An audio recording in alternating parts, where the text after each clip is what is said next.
Pemasangan lebih banyak kamera CCTV pada titik-titik rawan kriminalitas di Kecamatan Kuta Utara, Badung sangat diperlukan. Keberadaan CCTV dapat mempermudah polisi dalam memantau keamanan wilayah dan melacak pelaku kriminalitas.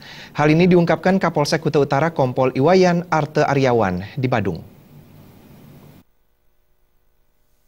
Menurut Kompol Iwayan Arte Aryawan, wilayah Kecamatan Kuta Utara terus berkembang dengan pesat. Pembangunan akomodasi pariwisata seperti villa-villa yang ditempati warga negara asing semakin banyak. Namun demikian, semakin meningkatnya keberadaan warga negara asing juga berbanding lurus dengan meningkatnya aksi kriminalitas. Untuk itu, jajaran Polsek Kuta Utara telah mengajukan permohonan kepada pemerintah untuk memperbanyak pemasangan kamera CCTV pada titik-titik yang dinilai rawan kriminalitas.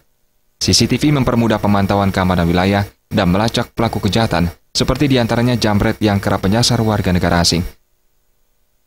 Wilayah Kuta Utara sangat berkembang pesat, jadi banyak kita bisa temui adanya villa-villa di sekitar pantai ataupun sampai ke wilayah pesisir juga kita bisa melihat adanya villa-villa.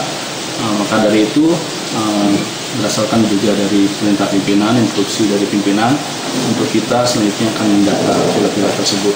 Upaya antisipasi yang kami lakukan, selain upaya kepolisian, kami juga sudah mengajukan permohonan kepada pemerintah daerah melaksanakan musrenbang kemarin.